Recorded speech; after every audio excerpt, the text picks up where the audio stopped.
On vous souhaite la bienvenue pour ce message, cette réunion assez spéciale. Si vous êtes avec nous pour la première fois, on vous souhaite vraiment la bienvenue.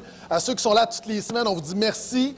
Également, avec la réalité d'aujourd'hui, on dit également, on souhaite la bienvenue à ceux qui nous écoutent via Internet. Il y a beaucoup de gens, top chrétiens, des gens peut-être que, alors tu écoutes ce message, quelqu'un t'a prêté le CD. Sois béni. Ce matin, on culmine notre grande série d'automne intitulée « Ne va pas à l'Église, sois l'Église ». Et en fait, c'est un message spécial parce que ce matin, je vais vous présenter ce que le Seigneur a déposé sur le cœur de l'équipe pastorale confirmée par les diacres de l'Église, des choses que Dieu a semées dans nos cœurs depuis plusieurs mois déjà. Et ce matin, je suis très excité, mais en même temps très nerveux. Très nerveux, vous savez, j'ai prêché, hier soir, j'évalue que j'avais environ prêché 800 messages dans ma vie. Et je crois que le message de ce matin, au niveau de l'importance, est dans le top 5 de mes 800 messages que j'ai prêchés. Maintenant, ce que j'aimerais dire ce matin, on a vu déjà 6 grandes vérités. Donc, pour ceux qui n'étaient pas avec nous, je me permets de faire une petite récapitulation. On a vu premièrement, ne va pas à l'Église, sois l'Église. Deuxièmement, ne crois pas en Jésus, crois que tout a toujours rapport avec Jésus. Troisièmement, ne lis pas la Bible, vis la Bible. Quatrièmement, n'aime pas les gens. Aimer tout le monde, c'est aimer personne. Donc, agis intentionnellement. On a vu cinquièmement, n'évangélise pas, énergise. Ce n'est pas une question de méthode, c'est une question de communiquer ce que Jésus a fait dans ta vie. On a vu il y a 2 semaines, ne donne pas de chance, change la donne. Yes, j'ai eu beaucoup de réactions. Maintenant, le titre de mon message ce matin qui culmine cette série, mais en même temps qui me permet de présenter notre virage pour l'année 2013, c'est « Ne fais pas plus, sois focus ». Ne fais pas plus, sois focus. Ouais, on peut applaudir, il y a des gens qui... Si vous n'êtes pas convaincu, seulement pour m'encourager, ça fait du bien. Le mot « focus », c'est mon mot. Vous savez, on est dans des saisons, on vit des saisons, puis c'est le mot de la thème de mon année. Même avant de parler d'un virage focus, souvent je dis à mes enfants, par exemple, j'ai un enfant qui traverse la rue, qui ne regarde pas une voiture arrive, je dis « Hey, mon homme, focus ». Je vais magasiner avec ma femme, elle me dit « Il faut que je me trouve des souliers ». Et vous savez, ce qui arrive, c'est un piège. Tu arrives là-bas, puis elle regarde toutes sortes de choses.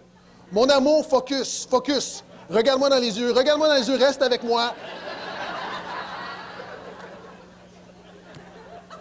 Souvent, je dis à l'équipe pastorale, vous savez, j'ai une équipe, les pasteurs, souvent, les gens nous mettent sur nous voient plus spirituels que les autres, et souvent, autour d'une table, ils sont très indisciplinés. Donc, je dis à l'équipe, OK, focus, focus. À l'équipe de louange, focus. Souvent, quand je trouve que j'ai pas eu une bonne matinée, un bon message, dans la grâce de Dieu, c'est toujours des bons dimanches, par la grâce de Dieu, mais quelquefois, je suis moins satisfait des réunions, et je me dis, j'étais pas assez focus.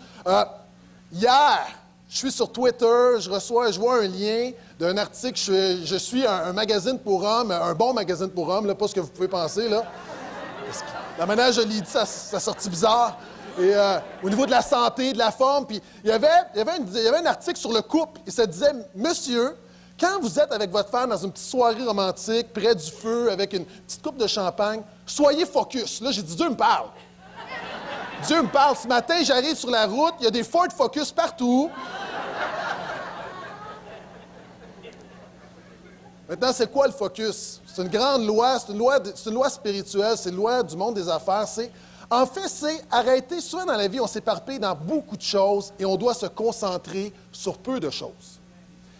Et je vais beaucoup dire ce matin, il faut focusser. Maintenant, pour tous les profs de français en ce lieu, je sais que ce n'est pas français. Il faut dire focaliser, mettre l'accent sur. Mais est-ce que vous me donnez la permission de dire focusser? Focaliser, ça fait trop. Nous devons focaliser, faire un comité pour discuter la possibilité de focusser. C'est comme, il y a du punch, il y a du mordant. Donc, permettez-moi d'employer l'expression focusser. Et c'est un peu comme un laser. Un laser, c'est quoi en fait? C'est de la lumière qui focus. C'est des rayons de lumière qu'on focus, qu'on concentre, et un rayon laser a un impact. Maintenant, je crois que dans nos vies, on doit être focus, comme un rayon laser. L'Église, le portail, doit devenir de plus en plus focus. Et quand on regarde dans la Bible, on se rend compte que c'est une règle très importante. D'ailleurs, il y a quelqu'un qui a dit « Rien ne peut apporter plus de puissance dans votre vie que de focusser toutes vos ressources et vos énergies sur un nombre limité de choses. » Ça, ce n'est pas un chrétien, c'est Anthony Robbins qui le dit, un coach de vie. Et dans le milieu des affaires, c'est vrai, j'ai déjà mentionné McDonald's, focus pas sur les hot dogs. McDonald's focus sur les hamburgers. Si tu veux manger de la pizza, McDonald's, ce n'est pas le bon endroit. Maintenant, McDonald's focus. Apple, et je lisais un article très intéressant, focus. Eux, leur but, ce n'est pas d'ajouter des choses à leur ordinateur, c'est de toujours avoir des ordinateurs de plus en plus légers, des ordinateurs de plus en plus efficaces qui consomment de moins en moins d'énergie. D'ailleurs, si vous regardez la progression des Mac, eux, contrairement au PC qui est d'ajouter, eux, c'est de toujours réduire pour garder l'essentiel. Maintenant, le focus est un principe qu'on voit dans la Bible. Jésus était focus. La Bible nous dit que Jésus ne gaspillait pas ses énergies dans plein de choses. Jésus faisait essentiellement deux choses. Il guérissait les gens puis annonçait la bonne nouvelle. Jésus était focus. Jésus était focus sur la croix. Il visait la croix et rien ne pouvait le détourner de son objectif. Tu regardes les apôtres. Ils étaient focus. L'apôtre Paul était focus. L'apôtre Paul va dire « Je fais une seule chose. Je fais une chose. » L'apôtre Paul est très focus. Les apôtres étaient focus. La Bible nous dit dans Acte 6 qu'à un moment donné, l'Église a augmenté, s'est multipliée. Et les apôtres vont dire « OK, il y a tellement de choses à faire que si on ne devient pas focus, je paraphrase là, si on ne devient pas focus, nous ne serons pas efficaces et l'Église ne sera pas efficace. » Et la Bible nous dit que les apôtres étaient focus sur deux choses. Quant à nous, nous nous consacrerons assidûment à la prière et au service de la parole. Les apôtres ont dit, nous, là, on doit faire ce que personne ne fait, donc on doit se concentrer sur la parole et la prière. Focusait sur deux choses. L'apôtre Paul, je l'ai mentionné, focusait sur une chose. L'Église primitive focusait sur quatre choses. La Bible nous dit, il persévérait dans l'enseignement des apôtres. 1, dans la communion fraternelle. 3, dans la fraction du pain, donc la communion. Et 4, dans les prières. L'Église primitive ne faisait pas un paquet de choses, elle faisait 4 choses. Et quand on regarde, Jésus était focus, les apôtres étaient focus, Paul était focus, l'Église primitive était focus, et aujourd'hui, les meilleures églises sont focus. Le pasteur de l'Église la plus grande en Amérique du Nord, Greg Rochelle, voici ce qu'il dit. « Trop d'églises accomplissent peu en faisant trop. Pour être excellent dans peu de choses, vous devez dire non à beaucoup de choses. La vision des églises focus est caractérisée par la spécificité, la sélectivité et l'exclusivité. » Mark Driscoll, le pasteur de l'Église qui grandit le plus rapidement présentement en Amérique du Nord, voici ce qu'il dit. « Dans le passé, le gros mangeait le petit. Donc, la clé était de développer une grande Église avec beaucoup de programmes, des ministères, des événements complexes. Aujourd'hui, le rapide mange le lent, excusez-moi. Donc, la clé est de développer une Église vive et une équipe flexible avec seulement des programmes essentiels. » Quand je regarde aux meilleures églises, quand je regarde à ce que la Bible nous enseigne de Jésus, de la première Église, je me dis que l'Église, le portail en 2013, doit être focus. Nous devons se concentrer. Nous devons se concentrer sur peu de choses et les faire mieux qu'on ne les a jamais fait. Maintenant, dernière citation ce matin. Vous remarquez que j'ai beaucoup lu dernièrement. Tom Rainer, dans son livre Simple Church, voici ce qu'il dit. Le focus, c'est quoi? C'est l'engagement d'abandonner tout ce qui est à l'extérieur du processus d'un ministère simple. La réalité aujourd'hui, dans les églises, le ministère est rendu compliqué. Il y a tellement de choses à faire. Les jeunes pasteurs qui commencent des églises sont complètement débordés parce qu'ils regardent à tout ce qu'on doit implanter dans une église pour avoir une église fonctionnelle et c'est rendu compliqué, l'église aujourd'hui. Le focus veut souvent dire non. Le focus demande de dire oui au meilleur et non à tout le reste qui souvent, malheureusement, est très, très bon et excellent. Mais il faut faire un choix. Le focus est aussi l'élément le plus difficile à implanter. Écoutez-moi bien, là. Ça prend une grande conviction et du courage. Le focus ne rend pas les pasteurs de l'Église populaires. Le focus ne rend pas les pasteurs de l'Église populaire. Et le focus ne rend pas les pasteurs de l'Église populaire. Est-ce que vous voulez que je le relise ou ça va jusqu'à maintenant?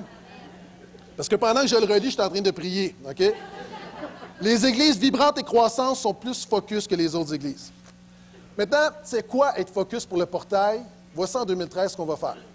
En 2013, nous allons arrêter beaucoup de choses qu'on fait présentement. Première, est-ce qu'on peut mettre la diapo? Deuxièmement, en 2013, on va améliorer certaines choses qu'on va continuer de faire. Et en 2013, on va ajouter 2 choses. Maintenant, si on regarde, on va arrêter beaucoup de choses. Il y a certaines choses qu'on va garder, qu'on va améliorer, on va ajouter seulement 2 choses. Pourquoi?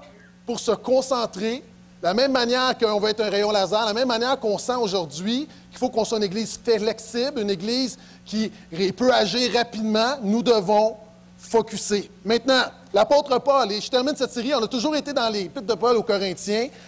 Voici ce que l'apôtre Paul écrit à l'Église de Corinthe, alors qu'il leur enseigne que l'Église de Corinthe doit aussi être focus. Ce n'est pas une règle qu'on vient d'inventer aujourd'hui, ça a toujours été. Si vous avez une Bible, je vous invite à ouvrir avec moi dans 1 Corinthiens, 3e chapitre, le verset 5. Pour les autres, ne vous en faites pas, vous allez pouvoir avoir le texte biblique comme les citations sur les écrans.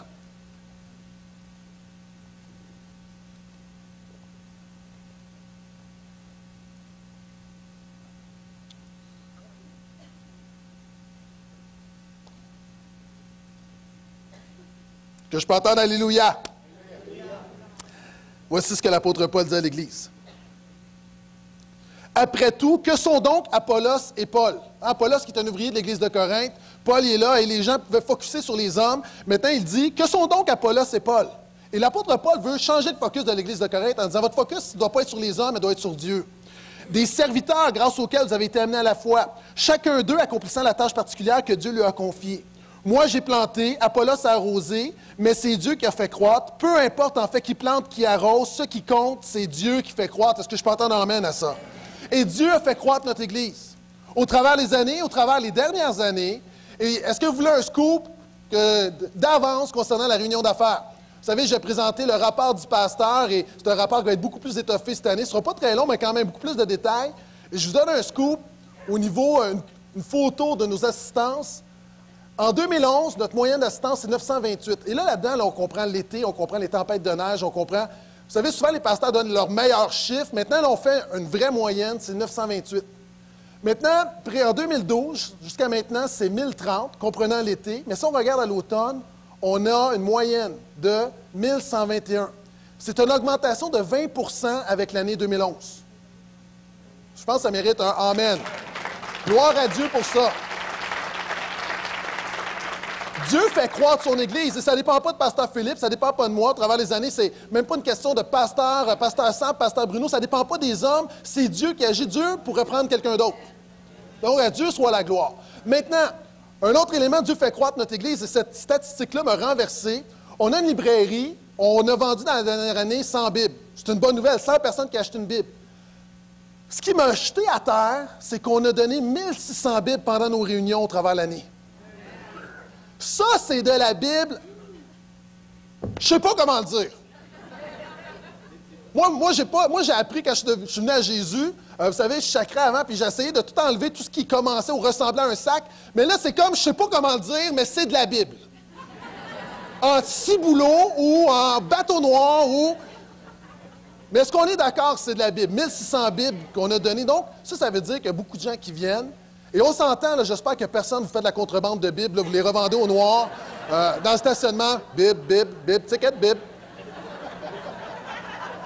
J'imagine que c'est des gens qui veulent avoir accès à la parole de Dieu et merci à ceux qui s'investissent dans ce ministère-là. Mais ça, pour moi, c'est un signe que notre Église grandit, qu'il y a beaucoup de gens, des non-croyants qui viennent, qui veulent entendre parler de Jésus et qui veulent s'informer sur la parole de Dieu. Pour moi, c'est une bonne chose. Amen? Maintenant, quand on regarde dans notre Église, moi, souvent, je parle avec d'autres pasteurs, et des pasteurs disent, aujourd'hui, là, les églises d'impact, c'est des jeunes églises. Maintenant, je crois qu'on a besoin de nouvelles églises, comprenez-moi bien. Mais quand on regarde les statistiques, souvent, les gens peuvent penser à une église comme la nôtre, 37 ans d'expérience. Certains, et je sais que ce n'est pas le cas ici, mais certains peuvent penser que notre temps est passé. Maintenant, regardez les statistiques. Et ça vient de Outreach, ça a été fait, le sondage des églises en Amérique du Nord. Les 100 églises les plus grandes d'Amérique du Nord ont en moyenne 47 ans d'existence. Les églises qui grandissent le plus rapidement, et ça c'est documenté là, qui grandissent le plus rapidement en Amérique du Nord ont en moyenne 42 ans. Pourquoi? Parce que ces gens-là ont de l'expérience, ils ont vu des choses qui marchaient moins, des choses qui marchaient. C'est des églises qui ont su se renouveler. Et c'est ces églises-là que Jésus utilise aujourd'hui pour toucher l'Amérique du Nord. Maintenant, moi, je dis à 37 ans, là, on est bien positionné pour toucher notre région. Est-ce que je peux entendre amène à ça? C'est Dieu qui fait grandir l'Église. Maintenant, la réalité, c'est que le portail, on fait beaucoup de choses. On a beaucoup de réunions, beaucoup de projets, beaucoup d'événements, beaucoup d'activités, beaucoup de ministères, beaucoup d'annonces de camps, de conférences, de ci, de ça, des choses qui sont très louables et honorables, mais le portail fait trop de choses. Maintenant, vous allez dire, oui, mais on fait ce que toutes les églises font. C'est justement ça. Si on continue de faire ce que tout le monde fait, on va toujours avoir les résultats que tout le monde a. Et je le dis avec respect. Mais moi, là, mon appel, c'est pas de regarder ailleurs et de faire comme tout le monde. Mon appel, c'est d'aller chercher une parole à la part de Dieu pour savoir comment toucher Laval, la Rive-Nord et Québec pour Jésus. Maintenant, notre focus doit être 3 choses. Là, moi, là, j'ai pris la décision, puis l'équipe pastorale, on a pris la décision. Dans tout ce qu'on va faire, là, il faut que ça atteigne un des 3 buts suivants. Un, il faut que ça amène des gens à Jésus. 2, que ça forme des disciples pour Jésus ou que ça forme des leaders pour Jésus. Ça, là, c'est notre focus. Si je parlais de Apple, ils ont le iPod, ils ont le iPhone et le iPad, bien nous, là, notre I, là, c'est Jésus. Et tout ce qu'on fait, il faut que ça amène des gens à Jésus, il faut que ça forme des disciples pour Jésus, puis il faut que ça élève des leaders, puis ça relâche des leaders pour Jésus. Et c'est notre focus, c'est ça, c'est notre laser. Et tout ce qui n'est pas là-dedans, on ne le fera pas. Et maintenant, il y a des choses qu'on va arrêter de faire qui rencontraient ces objectifs-là, comprenez-moi bien. Mais ce que je veux dire, dorénavant, dans tout ce qu'on va faire, on va être vraiment intentionnel. C'est le fruit qu'on veut, il faut que ça amène des gens à Jésus, il faut que ça touche des gens pour Jésus. Est-ce que je peux entendre un autre amène à ça? Maintenant, il y a un principe dans la vie. Si tu veux ajouter quelque chose, il faut que tu enlèves quelque chose. Ça, là, c'est un principe de gestion de temps que notre société a oublié. Dans la vie, quand tu veux ajouter quelque chose, il faut que tu enlèves des choses. Tout à l'heure, je vous ai dit, on va ajouter 2 choses, il faut qu'on enlève des choses. Et le problème, c'est qu'on ne le fait pas. Quand tu ajoutes des choses et que tu n'enlèves pas des choses, ça fait, par exemple, plusieurs d'entre vous, là, votre garde-robe est plein à craquer de vieux vêtements que vous ne mettez plus. Pourquoi? Vous achetez du linge, mais vous ne vous débarrassez pas du linge. Votre garage est un chaos vivant. Pourquoi? Vous ajoutez des choses, mais vous n'enlevez pas une chose. Hein, c'est comme ça qu'on prend du poids. C'est qu'on ajoute des calories, mais on n'enlève pas de calories. C'est comme ça qu'on devient endetté. Ton style de vie, c'est que tu ajoutes des affaires, tu te crées des besoins, mais tu n'enlèves pas quelque chose. Ah, je parlais avec ma fille, elle a un projet, elle veut faire un voyage. Je dis, ma belle, c'est simple dans la vie, là. Si tu veux aller chercher tant d'argent, il faut que tu trouves une place dans le budget où on enlève tant d'argent. L'argent ne pousse pas dans les arbres. Sinon, moi, j'en sèmerais. Je serais un spécialiste. La réalité, c'est ça. Le gouvernement du Québec a un budget, là. Avez-vous remarqué, on parle de déficit, on ajoute des programmes. Avez-vous déjà entendu un gouvernement dire on va enlever des programmes? La réalité, on ajoute. À un moment donné, on va frapper un mur. Ça, c'est ma capsule politique. Il faut dire au gouvernement du Québec, sois focus.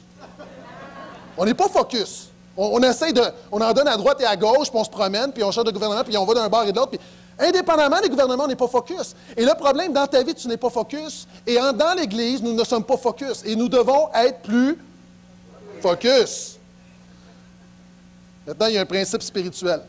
Tu sais, une Église comme la nôtre, je parlais de poids, il y a beaucoup d'églises qui sont des églises obèses, c'est-à-dire ils font beaucoup de choses, puis il y a des choses qu'on n'ose pas enlever parce qu'on les fait depuis tellement d'années, puis souvent même ça coûte de l'argent, puis on se ramasse une église qui n'est pas focus et on ne change pas les choses. Et Jésus a donné un principe que moi, ce principe-là, je ne l'ai jamais entendu dans les églises. Souvent, on dit ajoute. Dans les collèges bibliques, on dit voici tous les ministères que tu dois avoir, tous les événements que tu dois organiser. Et ce que je vais vous partager, un verset de Jésus, je ne l'ai jamais entendu. Voyez ce que Jésus va dire. C'est moi qui suis la vraie vigne et c'est mon Père qui est le vigneron. Ça va bien jusqu'à maintenant. Tout sarment, donc une branche de la vigne qui est en moi, ne porte pas de fruit, il l'enlève. Tout sarment qui porte du fruit. Il y a plein de choses dans une église qui portent du fruit, c'est-à-dire que c'est bon, mais regardez ce que Dieu fait. Il le purifie en le taillant pour qu'il porte encore plus de fruits. Pour moi, là, ça, c'est une parole de Dieu qui est tellement négligée. Pour moi, là, ça a été une confirmation qu'on faisait la bonne chose. Au-delà de l'équipe pastorale, une conviction unanime. Au-delà des diacres, conviction unanime. Au-delà de voir avec les leaders, on a rencontré les leaders de ministère cette semaine, et même si c'est des décisions difficiles, on voit qu'il y a une unité, il y a un cœur pour toucher les gens, et tout le monde est uni. Et il y a quelque chose là-dedans dans cette parole de dire que dans nos vies, souvent de fois, et dans l'Église, il faut tailler, il faut enlever des affaires pour amener plus de fruits. Maintenant, une Église comme la nôtre, là, tout le monde s'attend qu'on va annoncer, qu'on ajoute. Et là, on va annoncer que majoritairement, on n'ajoute pas, on enlève des affaires. Tu sais, moi, j'ai une grande haie de cèdre dans ma cour. Quand tu tailles ta haie de cèdre, tu es un peu découragé. Parce qu'au début, elle est touffue, puis là, tu la coupes, puis en bon québécois, elle fait dur ta haie de cèdre. Mais la saison d'après, quand elle devient en santé, vigoureuse, puis elle porte du fruit, tu dis, j'ai fait une bonne chose. Et maintenant, dans la saison dans laquelle on est, on va tailler des choses, puis ça va prendre de la foi pour croire que les choses qu'on enlève vont nous permettre de focusser sur autre chose afin que plus de gens viennent à Jésus et qu'on soit en mesure de former des disciples pour Jésus. Maintenant, tout le monde est d'accord jusqu'à temps que j'explique ce qu'on va arrêter. Ah, tout le monde est d'accord, amen, alléluia, alléluia. Mais quand ça touche, et là, dans les choses que je vais vous présenter, tout le monde ici aurait une raison de garder les choses qu'on va enlever. Maintenant, je vais vous dire quelque chose avec amour. Ce n'est pas un concours de popularité. Ce n'est pas un vote. On ne peut pas faire un vote, dire, OK, quels sont ceux qui veulent qu'on enlève ça, qu'on enlève ça, qu'on enlève ça. Ce n'est pas comme ça qu'on gère le royaume de Dieu. Ce n'est pas comme ça que Jésus bâtit son Église. Donc, il y a des choses qu'on va enlever. Peut-être qu'il y a des éléments dans les 10 choses que je vais mentionner. Vous allez dire, moi, je l'aurais gardé. Et je vais vous dire, moi, il y a des choses que j'aurais gardées, mais finalement, en discutant, non. Puis il y a des éléments que d'autres auraient voulu garder. Mais à un moment donné, tous ensemble, on croit avoir une direction de la part du Seigneur. Donc, voici les éléments qu'on doit émonder pour 2013. Premièrement, en 2013, il n'y aura pas de concert, pas de spectacle, pas de spéciaux, pas beaucoup d'énergie pour annoncer des conférences, des ralliements. On va garder ça très, très simple. Pourquoi? Pour se concentrer. C'est focusser. Comment ça se traduit? La première chose qui risque de faire mal, c'est qu'on a dû, pour le temps des fêtes, on a dû prendre une décision importante. Vous savez, un des éléments qu'on ne réalise pas beaucoup, c'est que nous, on vient à l'Église, puis on veut des choses, mais il y a des serviteurs derrière, puis souvent, on est en train de brûler nos serviteurs. Présentement, on va avoir un concert de Noël qui va être un concert incroyable, mais ça fait 4, 5, 6 mois qu'il y a des gens qui travaillent. Encore hier, toute l'équipe était là. Et là, on leur demande d'être là, on leur demande dans le temps des fêtes, il y a des réunions, il faut qu'ils soient là, un super concert. Beaucoup ont des familles qui vont sacrifier des samedis, vont sacrifier des soirées. Et là, on a réalisé qu'on ne pouvait pas leur demander le 24 de venir pour un service à la chandelle. Donc, notre service à la chandelle, cette année, va avoir lieu le dimanche matin. Pourquoi? Justement, par respect pour ces gens-là. Puis on ne peut pas juste avoir un super concert qui va mettre beaucoup d'énergie, c'est la première chose. Deuxième chose, je l'ai déjà dit, ralliement du Vendredi Saint. On allait toujours à l'Église Nouvelle Vie dans un grand ralliement. Maintenant, j'ai mentionné, cette année, nous allons avoir une réunion au portail. Maintenant, des gens ont dit, OK, mais là, il faut que tu fasses, habituellement, Vendredi Saint, on va chercher un invité des États-Unis, un gros nom, puis non. On va faire une réunion simple où on va chanter le sang de Jésus, la croix de Jésus. Je vais apporter un message sur Jésus, simplement.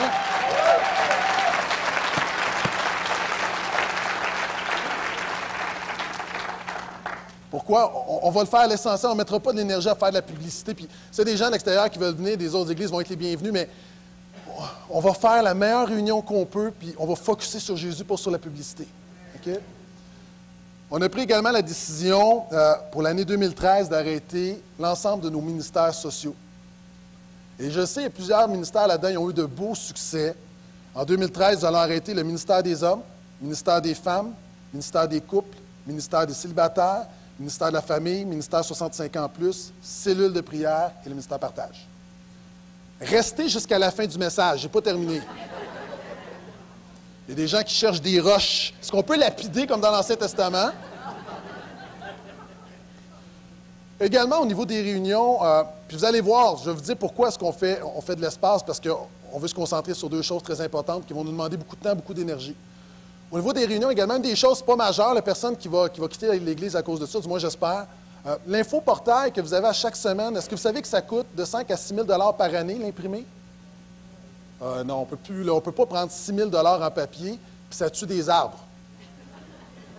C'est pas économique, c'est pas écologique, donc on va en faire quelques-uns qu'on va mettre là, mais aujourd'hui, les annonces sont là. Beaucoup de gens disent « je ne lis pas », beaucoup de gens n'écoutent pas les annonces, mais là, vous n'aurez pas le choix, vous allez devoir écouter les annonces, parce qu'on met beaucoup d'énergie là-dedans, on va arrêter.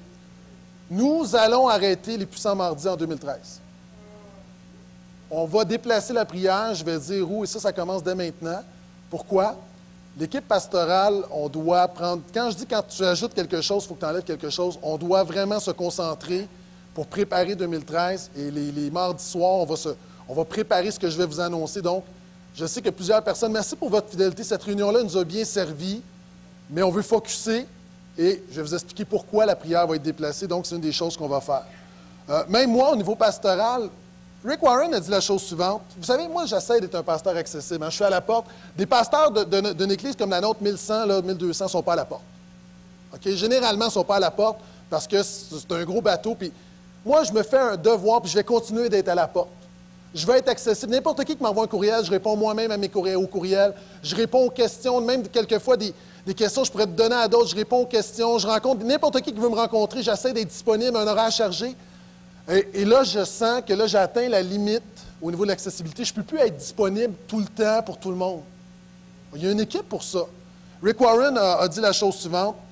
Un leader qui est toujours disponible pour tout le monde se brûlera et sera plus utile à personne. Et je réalise qu'il faut que je focus, moi, en tant que pasteur, sur le développement d'Église, sur le leadership. Il y a des choses, puis on va continuer, mais je veux juste dire qu'il y a des gens, peut-être, vous dites, moi, là, je veux rencontrer un pasteur, puis Pasteur Gaétan t'a prêché quelque chose, puis c'est toi que je veux voir. Fort probablement que je vais vous conseiller un de mes collègues. Il y a Pasteur Philippe également qui est là, qui travaille avec moi, il y a des tâches qu'on partage, donc, mais j'ai besoin d'être plus focus à ce rythme-là. On ne peut pas développer l'Église et continuer d'être un pasteur comme si j'étais dans une église de 150 personnes. Je vais être disponible, je vais être à la porte, je vais essayer, mais ne soyez pas offusqués, s'il vous plaît, si vous voulez un rendez-vous avec moi, puis c'est un autre pasteur qui vous rencontre. Est-ce que je peux entendre amène à ça?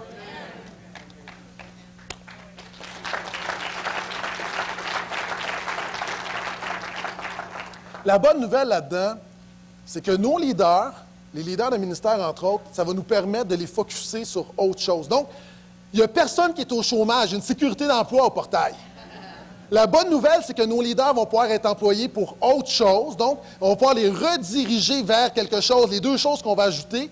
Mais j'aimerais vraiment dire, il y a des gens là-dedans, c'est des perles, il y a des gens qui travaillent fort depuis des années. Ça a été de véritables leaders, ils le sont encore, c'est des gens qu'on a besoin d'eux. Mais j'aimerais ce matin, est-ce qu'on peut les remercier, les applaudir pour tout le travail depuis des années?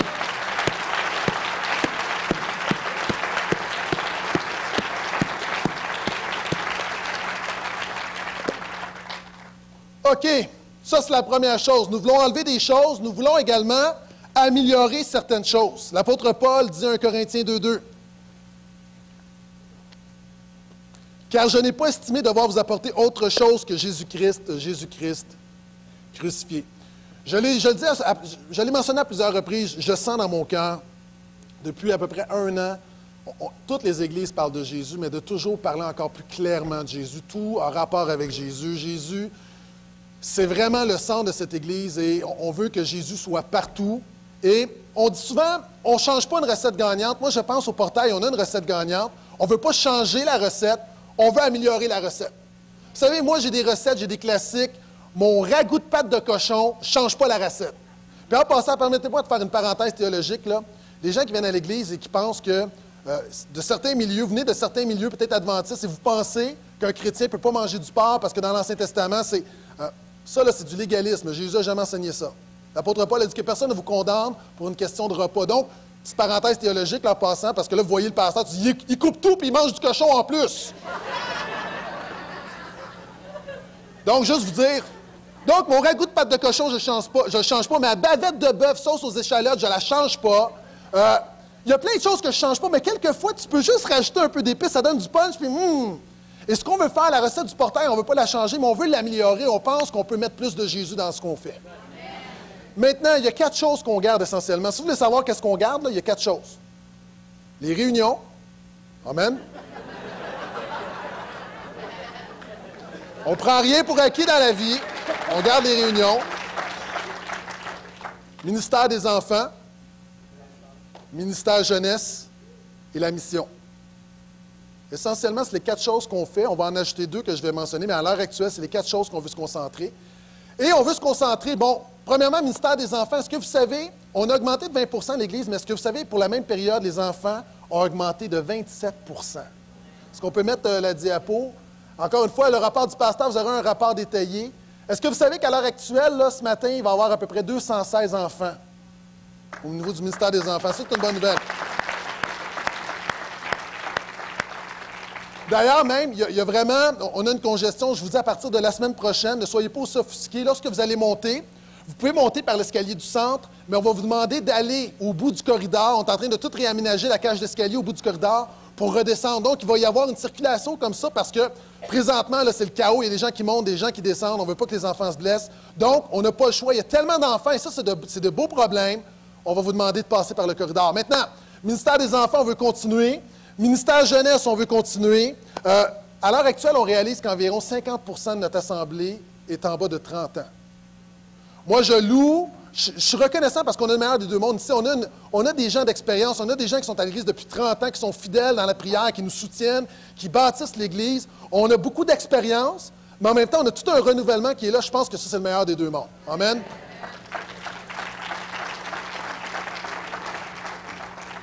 On veut améliorer notre réunion. Avant la réunion, je vais parler de la mission. Évidemment, on garde la Moldavie.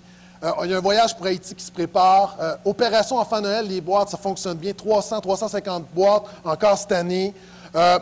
Option Rive-Nord, évidemment, ça continue. On va mettre encore plus d'énergie là-dedans. Je disais tout à l'heure, partage. Présentement, on a une petite banque alimentaire. Et on a réalisé qu'il y a des gens dans la communauté qui faisaient des choses mieux que nous. Donc, au lieu de faire des choses moins bien que la communauté, on s'est dit, pourquoi pas créer des alliances stratégiques avec des organismes communautaires? Donc, un, ça nous donne des ressources, et deux, ça nous permet de briller, de créer des relations. Souvent, ces gens-là manquent de gens, et nous, là, on en a plein de gens. Donc, de créer, et ça nous permet de faire une pierre deux coups. Donc, ça permet de pouvoir aux besoins des gens en difficulté dans notre assemblée.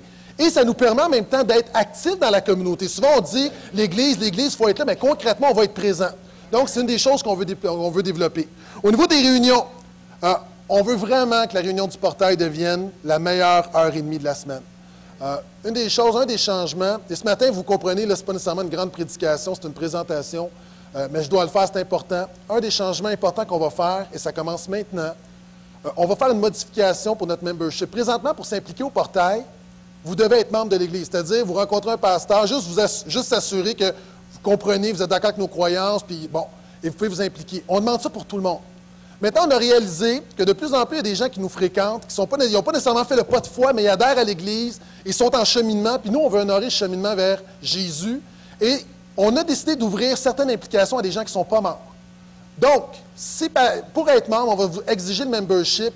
Évidemment, on veut s'assurer que vous êtes chrétien et que vous connaissez vraiment nos positions pour les ministères d'enseignement et pour les ministères de leadership. On veut que nos leaders, évidemment, soient des gens qui comprennent bien l'Église de Portail, qui nous représentent. Mais pour le reste, donc les services auxiliaires, le dimanche matin, l'accueil, le stationnement, toutes ces choses-là, si vous n'êtes pas membre et que vous désirez vous impliquer, vous êtes les bienvenus. Et dès ce matin, vous pouvez donner votre nom, aller à la table, Pasteur Claude va être là.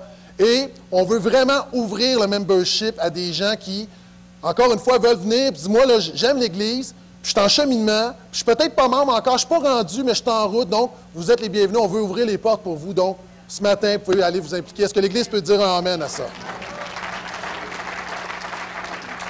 En passant, tout le monde qui s'implique dans notre ministère des enfants, il y a une enquête policière qui est faite. OK, membre, pas membre, là, tout le monde, de la pouponnière au pré-ado, puis ça, en même temps, c'est une bonne nouvelle. Tout le monde qui est en contact avec nos enfants, il y a une enquête policière qui est faite. Tout le monde, s'assurer qu'il n'y a pas d'empêchement. Donc, on sait qu'au niveau judiciaire, tout est clean. Et ça, c'est une belle manière de protéger nos enfants. Je permets de le dire aussi.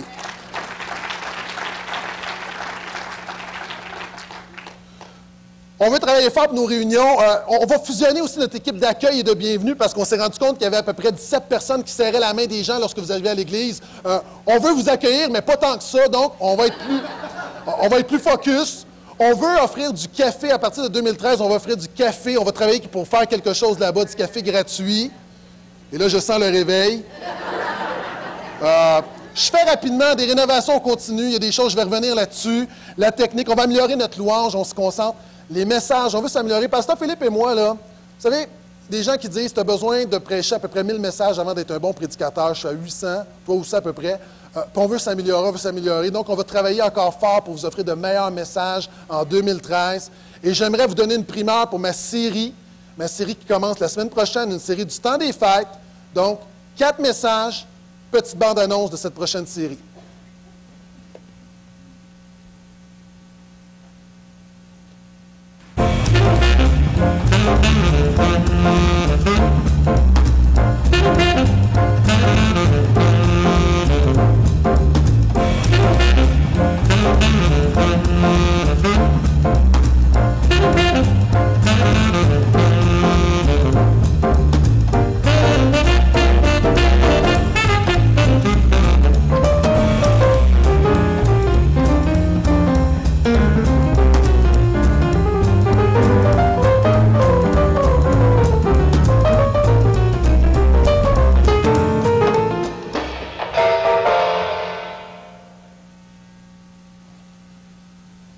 Le titre de cette série, qui vise un petit peu à provoquer, c'est « Noël n'est pas ta fête ». Et l'idée, c'est de ramener Noël à Jésus. Noël, c'est la fête de Jésus. Vous entendez amène à ça?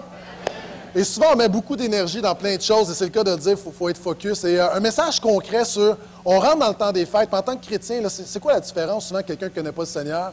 Puis c'est pas un message de condamnation, c'est un message d'encouragement à revenir à l'essentiel de Noël, puis enlever un petit peu de pression. On se met de la pression souvent pour rien, et Jésus ne te demande pas de te mettre cette pression-là dans le temps des fêtes. Donc, une belle manière de réaliser que ça ne dépend pas de toi, c'est Noël, c'est pas ta fête.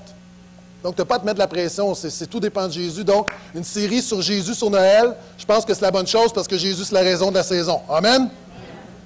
Dernière chose pour améliorer nos réunions, on se rend compte à la deuxième réunion, on a 2 fois plus d'enfants qu'à la première réunion. C'est devenu ingérable, okay? Même le stationnement. Et on doit changer les heures de nos réunions. Et on ne se le cache pas, là, le but, c'est de rendre la première réunion un peu plus attrayante et de s'assurer qu'on a un déplacement, surtout de jeunes familles. Là, dans le sanctuaire, on vit très bien pour les 2 réunions, mais 2 fois plus d'enfants pour la deuxième réunion. Donc, on doit jouer avec nos horaires pour faire en sorte que des gens vont migrer de la deuxième à la première. Et on croit que la deuxième va rester encore une réunion aussi très forte. Donc, à partir de 2013, et là, il y a des gens qui vont dire « Ouais, mais moi, ça m'a donné, ça ne m'a donne plus. » Puis, je suis sûr que dans les 2 réunions, il y a quelque chose qui va faire votre affaire. On change nos heures de réunion. La première réunion va passer à 9h30. La deuxième réunion. OK, là, je suis à la première, tout le monde est content. La deuxième, ils vont trouver ça plus difficile, 11h45. Évidemment, oui, ça mène tard, mais on n'a pas le choix. On espère qu'en jouant avec ces heures-là, qu'il y a des parents qui vont dire, on va venir à la première, 9h, c'est tôt, 9h30, ça va. Donc, 2013, on commence, première réunion, 9h30, deuxième, 11h45. On a jonglé avec le fait aussi de faire la deuxième un petit peu plus tôt, mais il aurait fallu couper dans les réunions et on a décidé au niveau des pasteurs, on ne va pas couper. Vous savez, il y a des églises qui ont 2, même 3 chants. On ne va pas baisser en bas de 4 chants et on ne va pas couper la prédication. On veut vraiment garder ce qu'on a, donc c'est pourquoi on doit aller à 11h45. Ça commence en janvier. Et parlant d'une petite chose sur améliorer nos réunions, la semaine prochaine, je disais, je commence ma série, nous allons avoir aussi la chorale Nouvelle Vie qui va être avec nous. Donc, une grande chorale. Et pour tout le mois de décembre, on va avoir des spéciaux, des chants de Noël aussi dans nos services. Donc, c'est une bonne occasion d'inviter des amis. Là. Dans le temps des fêtes, les gens sont plus ouverts. Donc, dès la semaine prochaine, ça commence. Et finalement, donc, on enlève des choses, on arrête beaucoup de choses, on améliore certaines choses. On veut ajouter 2 choses. Et ça, c'est vraiment, vraiment des grandes décisions. C'est un virage important pour notre Église. Je vais être honnête avec vous, là. On rejoint des centaines de non-croyants, des gens dans l'Église, puis je sais qu'il y a des gens, vous êtes ici ce matin, quelqu'un vous a invité, il y a des gens même, pour Jésus, vous n'avez pas accepté Jésus, mais vous continuez, vous venez au portail parce que ça nourrit quelque chose. On rejoint des centaines de non-croyants par année. Là-dessus, des dizaines régulièrement acceptent le Seigneur, acceptent Jésus. Le problème, c'est que de tout ça, au bout de la ligne, une poignée va devenir une disciple de Jésus. Notre plus grande faiblesse dans la formation de disciples. On est capable d'être une Église qui attire beaucoup de gens, beaucoup de nouveaux, mais on est faible dans la formation de disciples, les gens prennent la responsabilité, et c'est une préoccupation tellement importante qu'on doit faire quelque chose. L'apôtre Paul va dire, « En effet, même si vous aviez 10 000 instructeurs chrétiens, vous n'auriez cependant qu'un seul Père, car c'est moi qui suis devenu votre Père spirituel en vous annonçant la bonne nouvelle, moi qui vous ai appelé à la vie dans la communion du Christ Jésus. » Et je réalise que j'ai une responsabilité, souvent de fois, on annonce la parole, et des gens, tu donnes ta vie à Jésus, mais on t'abandonne, on te laisse avec ce que tu as reçu. Vous savez, moi, j'ai 2 enfants. Procréer mes enfants, ça a été la partie le fun et la partie facile. Le problème, c'est de les élever. Faire des enfants, là, n'importe quand. Élever des enfants... Et c'est la même chose avec l'Église. On prêche, il y a des gens qui, tu viens à la vie, tu donnes ta vie à Jésus, mais on doit te former, on doit t'élever dans les voies du Seigneur, on doit former des disciples, et ça, c'est notre plus grande faiblesse.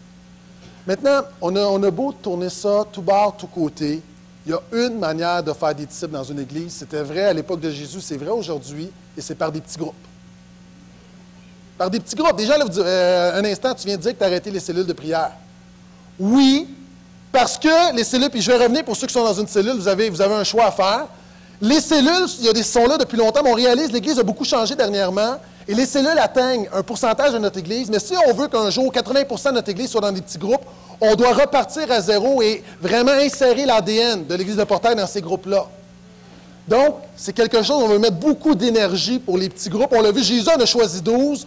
On voit au niveau des apôtres, ils étaient ensemble. Donc, dans une réunion, tu peux avoir le bon moment, tu peux recevoir une parole de la part de Dieu, mais si tu veux vraiment devenir quelqu'un, un chrétien mature, tu as besoin de te frotter à d'autres chrétiens qui vont prier pour toi, qui vont t'encourager. C'est pourquoi, en 2013, on veut lancer massivement des petits groupes. Maintenant, on ne veut pas n'importe quoi. Une des choses, je peux être honnête? Ouais. Moi, là, j'ai jamais été un fan de petits groupes. OK? Moi, j'ai jamais été un fan. Je me souviens, j'étais à l'université, puis je parlais de Jésus à une dame. La dame a peut-être 50 d'années, puis elle me dit, moi, là, il y a une fois, j'étais en contact avec des chrétiens. Ma voisine m'a invité dans une cellule maison. Elle dit, je suis arrivé là. Elle dit, premièrement, elle dit, ça a duré 3 heures. Elle dit, là, puis après ça, là, celui qui enseignait, il m'a regardé, là, puis il m'a dit que j'étais une païenne, puis je devais me repentir. Ça, on ne veut pas ça. On a besoin, on veut des groupes, il y a un format, on veut que ça soit punché. Si on veut qu'il y ait une fréquence, on veut que les gens se retrouvent à chaque semaine. Si on veut que les gens se retrouvent à chaque semaine, les gens sont très occupés, il faut respecter leur horaire, il faut que ça soit punché, il faut que ça soit court. Et quand ça se termine, il faut que tu aies un peu faim, puis tu te dis, il me semble que j'en aurais pris un petit peu plus. Plutôt comme quand est-ce que ça finit. OK? Donc, et je sais, présentement à l'Église, on a des cellules de prière, puis on a de bons groupes. Je ne parle pas de ça, mais je parle de manière générale. Souvent, même les pasteurs, avec les groupes, on est un peu sceptiques, mais quand on regarde, on n'a pas le choix. C'est comme ça que ça se fait. Il y a une manière de faire qui peut vraiment former des disciples. Donc, c'est les 3 F. Il y a un format punché, il y a une fréquence, puis il y a un focus aussi. Et ce qu'on va faire à partir début 2013, on va commencer avec 40 jours, une vie, une passion, une destinée. On va vous demander de vous engager, c'est très volontaire, sur une base volontaire, de s'engager dans un petit groupe pour 6 semaines, début d'année. Et on croit que les gens vont tellement aimer l'expérience qu'après, lorsqu'on va dire, OK, on va prendre une pause de 2-3 semaines et on va repartir, on pense que les gens vont vouloir repartir et on vise, pour commencer, là, on vise à peu près une vingtaine de groupes pour 2013 et on espère que ça va se développer. Il y a des églises que 80% des gens qui fréquentent l'église le dimanche matin sont dans un petit groupe.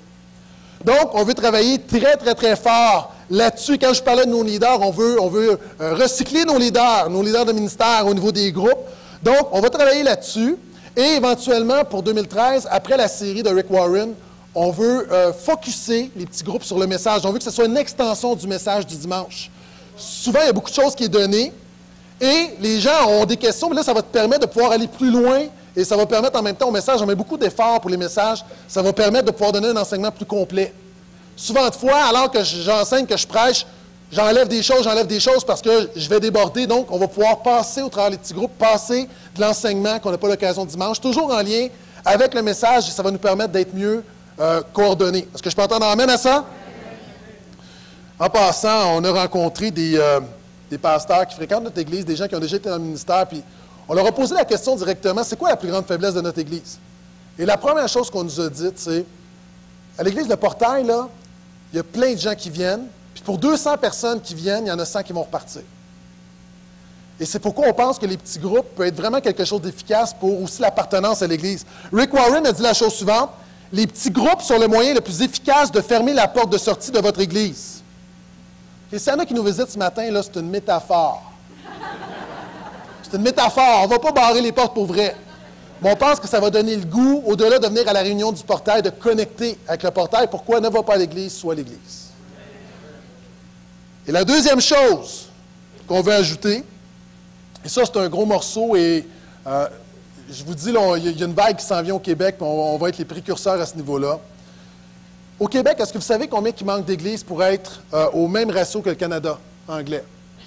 Si on va être au même ratio que le Canada anglais, il faudrait demain matin ajouter 10 000 églises au Québec, puis on serait juste au même ratio que le Canada anglais. 10 000 églises. La réalité, là, on ne pourra pas implanter 10 000 églises en 10 ans. Là. On a besoin de trouver des moyens créatifs. Et une des choses qui fonctionne beaucoup à travers le monde, c'est ce qu'on appelle les multisites. C'est-à-dire que tu as une église qui, et on le voit dans le milieu des affaires où tu as des franchises, ou même au niveau de l'université. Moi, là, à Terrebonne, où j'habite, j'ai un campus de l'Université de Montréal, de l'UQAM, et même l'Université Laval est rendue sur la Rive-Sud. Pourquoi? Les gens sont rendus de plus en plus disponibles. Et ce qui se fait beaucoup présentement, c'est Une église comme la nôtre qui se réunit à plusieurs endroits. Une église, plusieurs endroits où tu arrives à un endroit, tu as la louange live comme ce matin en direct, il y a un pasteur qui est là, il y a une équipe qui est là, pareil, des services pour les enfants. C'est juste que souvent dans l'implantation d'église, ce qui est difficile, c'est de trouver un prédicateur qui va nourrir le peuple semaine après semaine. Et dans ces sites, on diffuse la réunion du portail. Et comme alors, à ce moment-ci où tu m'écoutes, souvent tu regardes l'écran, on va diffuser le message, on peut le diffuser à différents endroits. Et à la fin, un moment de prière en direct là-bas. Et ça, là, présentement, c'est la voie de croissance de l'Église à travers le monde. Sur 35 églises en haut de 10 000, en Amérique du Nord, 32 sont en multisite. Présentement, aux États-Unis, il y a 5 000 églises qui sont en multisite. Des églises comme Mars Hill, 92 des gens de l'Église sont sur des sites extérieurs aux prédicateurs en direct. Les gens vont dire, oui, mais pasteur, on ne pourra plus te voir. Ah, vous allez me voir. La réalité même, mais une église comme la nôtre, à un moment donné, à 2-3 000, le pasteur ne peut pas connecter avec tout le monde. Et on a vraiment une équipe qui nous permettrait de pouvoir développer. Et on vous demande de prier parce qu'on aimerait... et est-ce qu'on peut juste remettre, avant que j'annonce la chose suivante, est-ce qu'on peut remettre location, c'est en anglais le Outreach, où on voit les tops églises aux États-Unis. Vous voyez, dans le rapport Outreach, qui est un organisme qui étudie l'Église évangélique. Et là, il y a un rapport qui est sorti pour l'année présente. Et Must Location, c'est les églises qui se réunissent à différents endroits. Je vous ai parlé, quand j'étais à Saddleback, Pasteur Rick Warren, son église, c'est 20 000 personnes, mais son sanctuaire est à peu près la grandeur d'une autre. Pourquoi? Parce que pendant qu'il annonce la parole, c'est diffusé à 10 endroits différents. Notre prière, on a regardé notre église. Et en même temps, il y a une parole de Dieu là-dedans.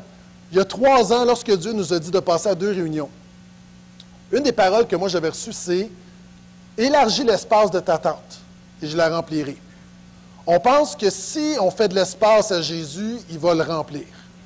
Ici, mais si on donne également un endroit, une salle où on fait l'église de portail là-bas, on fait confiance à Jésus qui va remplir la place. Que des gens vont venir à Jésus, que l'œuvre de Dieu va se faire, et on peut multiplier l'œuvre de Dieu. Maintenant, on a regardé la démographie de notre église. Évidemment, on ne veut pas faire un multisite à côté. On veut que ça vale la peine. Et on a regardé qu'il y a des gens, plusieurs personnes qui viennent de la région de Terrebonne.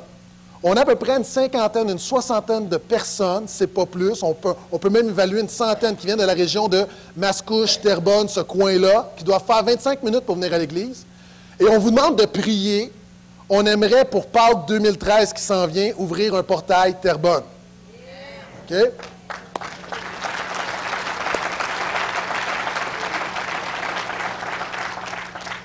On prie, on l'annonce, on va travailler pour. Si on se rend compte, déjà, il y a quelqu'un qui regarde pour une salle pour nous, on attend une réponse. L'idée, on veut louer une salle, un auditorium un dimanche matin, quelque chose de pas lourd au niveau des finances. Et on veut l'essayer, on a des gens qui sont là. Donc, très bientôt, en début d'année, on va faire une réunion d'information, on va travailler là-dessus. Mais on vous demande dès maintenant de prier. On vise Pâques qui vient, 2013. Ça serait génial d'ouvrir le matin de Pâques, d'avoir Portail Laval, Portail Terrebonne. Et un jour, pourquoi pas Portail Montréal, Portail ci, Portail ça, peu importe. L'important, c'est de gagner des gens à Jésus. OK? Donc, on vous demande de prier pour ça. Et en passant, des gens qui vous disent, peut-être vous vous dites, oui, mais comment c'est vu ça au Québec? Nous, au niveau de l'ACF, là, c'est une des choses qui était mentionnée, c'est la manière que les églises vont se développer. En fin de semaine, j'ai parlé à quelques amis pasteurs. Parce que je savais qu'on annonçait des choses, de grandes choses, et je ne voulais pas que les nouvelles circulent de toutes sortes de manières. J'ai envoyé un courriel à Pasteur Marc, et voici ce qu'il m'a répondu. « Je suis heureux que le portail va défricher le chemin des multisites pour les églises au Québec. Je suis convaincu qu'elle est l'avenir pour la croissance et la multiplication des églises dans notre province. » Donc, il y a un appui, il y a plusieurs personnes autour, et moi je vous le dis, d'ici 2-3 ans, il va y avoir 10-15 églises multisites au Québec. On est les premiers, mais il y a une grande vague qui s'en vient, donc. Et on pense que ça, c'est une manière de toucher, de changer le Québec pour Jésus. Ce n'est pas juste une affaire qui passe, une mode qui passe. On est sérieux. Gagner des gens à Jésus, faire des disciples pour Jésus, relâcher des disciples pour Jésus. Amen.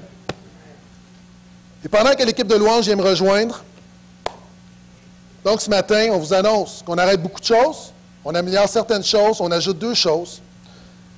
Et alors qu'on termine cette série sur l'Église, le thème de ce matin, c'est « Sois focus ». Et au-delà de l'Église, moi, j'aimerais juste te faire un appel à toi à être focus. Déjà, tu es ici ce matin, premièrement, peut-être tu es invité, peut-être tu viens depuis un petit bout de temps. Puis dans ta vie, là, tu mets tes énergies dans plein de choses. Mais ce matin, moi, je t'appelle à être focus sur Jésus. Un chrétien, c'est quoi? C'est quelqu'un qui est focus sur Jésus, qui prend toutes ses énergies, qui prend sa vie puis qui suit Jésus. Ce matin, là, moi, mon focus, là, au-delà de toutes les grandes choses qu'on peut annoncer, là, c'est qu'il y a des gens, tu ne connais pas Jésus, tu vas passer l'éternité sans lui. Et ça, c'est le véritable enfer. Lui, il est venu à la croix mourir pour toi, pour te pardonner, te donner un avenir fait d'espérance. La chose qu'il te demande, c'est de réaliser que tu as besoin de lui, de mettre ta foi en lui, puis de focusser sur Jésus. La religion ne focus pas sur Jésus. Le véritable christianisme focus, met toutes ses énergies, se concentre sur Jésus. C'est ce que je t'appelle à faire. Il y a des gens, tu es ici, tu as besoin de focusser sur ta femme, tu as besoin de commencer à mettre le focus sur ton mari, sur ta maison. Tu as mis le focus à la mauvaise place, tu as mis le focus dans ton travail. Et là, il est temps, au-delà du message de l'Église, le Seigneur te parle à toi, il est temps que tu focuses sur ta maison. Des gens, tu as entendu plein de choses sur l'Église. Il est temps que tu focuses sur ta marche avec le Seigneur. Des gens, tu es un chrétien, tu n'as pas de communion avec Dieu. Je te le dis avec amour, tu n'as pas de communion avec Dieu. Il est temps que tu focuses. Tu dis, j'ai pas le temps. Tu as le temps pour Internet, tu as le temps pour la télé, tu as le temps pour toutes sortes de choses, tu as le temps pour le golf, mais tu n'as pas le temps pour Jésus. Maintenant, ce matin, il faut que tu focuses. Des gens, là, tu ne lis jamais la Bible, tu n'as pas de communion avec Dieu, il faut que tu focuses. Il faut que tu détermines qu'est-ce qui est important et que tu y mettes tes énergies. Il y a des gens, ton focus, c'est toi. Il faut que tu focuses sur les autres. Il faut que tu focuses sur les autres. Et je pense que la plus belle manière qu'on peut terminer cette série, c'est de dire, Seigneur, je veux être un chrétien focus dans une église focus. Amen. Il y a des gens, vous êtes au Seigneur depuis tellement longtemps. Moi, j'ai réalisé, là, je suis chrétien depuis tellement longtemps, puis j'ai fait tellement de choses pour le Seigneur, mais tellement de choses qui ont eu peu d'impact. Tellement de choses, d'être pu participer, des projets, j'ai fait ci, j'ai fait ça, j'ai fait ci. J'ai été un hyperactif. Puis souvent, on pense que plus qu'on est occupé, plus que c'est spirituel. Il est temps là, que tu relaxes un peu, que tu te retranches des choses dans ta vie, que tu focuses sur l'essentiel. Sur Jésus, sur ta famille, sur l'Église. Moi, je veux juste te faire un appel simplement à dire, alors ce matin, donne-moi, un peu à l'image de l'Église, donne-moi la grâce de retrancher des affaires. Du monde, il faut que tu retranches certains péchés, il faut que tu enlèves dans ta vie. Il faut que tu émondes. Il faut que tu dis, Seigneur, viens tailler ma haie. Je veux porter du fruit. Merci pour le fruit que je porte, mais j'ai besoin d'en porter beaucoup plus. Viens agir dans ma vie.